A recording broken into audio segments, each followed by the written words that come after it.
A segurança pública passa a ser um tema não só da qualidade de vida ou da economia, mas também das relações internacionais. Isso é coisa cada vez mais presente no debate público, conforme, por um lado, os governos de toda a América Latina se voltam contra o crime organizado e, por outro, as facções criminosas se tornam mais e mais transnacionais. Aqui ao meu lado, uma série de imagens, vocês vão ver, de chefes de estado da região que incorporam esse espírito. E para você que tem acompanhado o programa, isso não vai ser novidade. Aí Prieja, Keiko Fujimori, Trump e Daniel Noboa, respectivamente de Colômbia, Peru, Estados Unidos e Equador, são alguns dos países que têm mobilizado suas forças armadas para lidar com o crime organizado e também buscado estabelecer cooperação internacional para lidar com isso de forma mais abrangente, enquanto eles têm relações diplomáticas e as organizações criminosas dos seus países acabam por ter também. Nesse sentido, enquanto a gente fala desse cenário, em meio à onda anticrime da região, a atividade das facções brasileiras acaba por colocar o Brasil em evidência. E há uma série de sinalizações que vão na contramão do Zeitgeist, o espírito do tempo, nessa pauta. Esse é o argumento central que eu faço nesse segmento. Fechar o cerco contra essas organizações se tornou uma pauta obrigatória, não só pelo que já era, com qualidade de vida e economia, mas pelas relações internacionais. Eu quero passar com vocês por algumas das notícias só dos últimos 3 meses. Na Bolívia, o Rodrigo Paz, presidente do país, enfrentou uma crise de segurança na qual um conflito entre o Comando Vermelho e o PCC deixou 10 mortos, pelos dados da quarta-feira passada, 9 mortos em um combate na terça-feira, depois um 10º morto acrescentado na quarta-feira passada.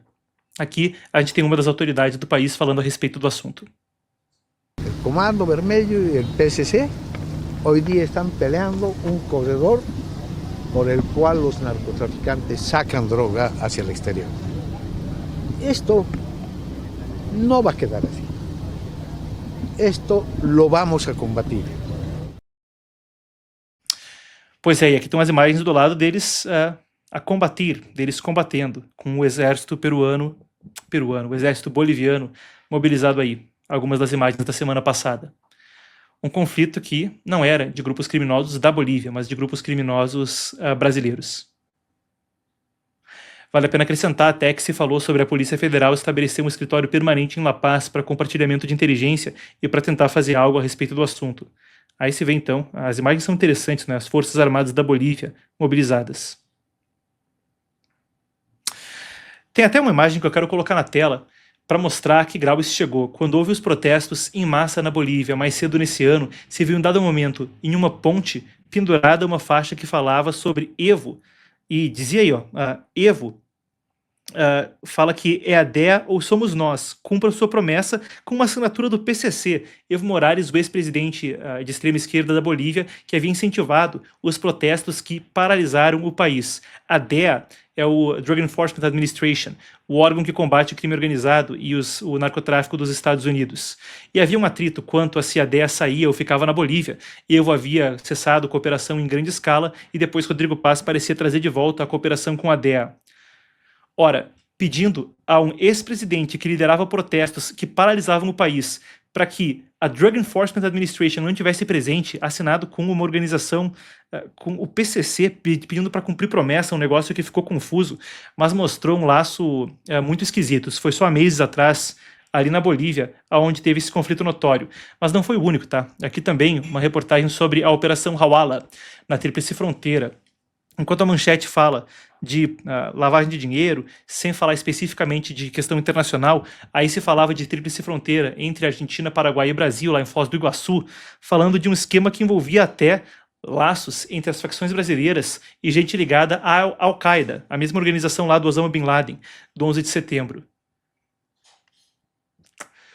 Quer dizer, não para por aí, a gente pode colocar aqui esse mapa. Isso aqui é uma apuração da Folha de São Paulo desenhando a partir de informações públicas da Polícia Federal a escala da atuação do Comando Vermelho na América Latina. E o PCC, que é uma organização que ainda mais se noticia quando se fala de distribuição de drogas passando por Paraguai e Bolívia.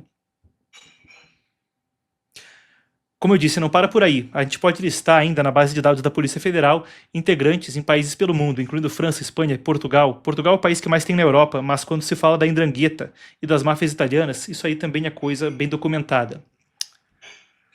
Aí que eu parto para o seguinte, quando se fala de pesquisas. Essa é a Quaest de cerca de um ano atrás, quando a gente fala a respeito da segurança pública. Isso foi logo depois da mega operação do Cláudio Castro no Rio de Janeiro. E aquele foi o momento onde a segurança pública parecia, mais do que já era, se tornar a pauta definitiva das atuais eleições presidenciais. E não foi a única. As pesquisas dali para frente pareciam sempre colocar ela como a principal preocupação, mas depois da mega operação isso aí se tornou a tendência. E naquele momento se falava disso de forma mais nítida. Aí eu recapitulo para a posição do Brasil e a gente volta a partir desse ciclo para o argumento central que eu fazia no início do segmento. Depois do governo Lula, inicialmente na figura de Lewandowski, ministro da Justiça, parecia ter uma postura hesitante sobre o ocorrido, acabou por, de certa forma, tentar redobrar a retórica quanto ao crime, em particular depois que saíram as pesquisas, mostrando o quanto a linha dura havia se tornado popular. Mas é um histórico delicado, tanto entre apelar para o público mais amplo, quanto a apelar para sua base eleitoral mais tradicional. Quer dizer, o histórico dos partidos de política, dos partidos políticos à esquerda no Brasil, e aí cada um pode ter sua própria opinião, tá? Mas acho que é dado da realidade quando a gente parte da notícia para análise e tenta entender o cenário. Normalmente, a esquerda no Brasil se falou de desencarceramento e ressocialização muito mais do que, encarceramento em massa, prisões ao modelo Secote de El Salvador, linha dura contra o crime organizado e estados de exceção.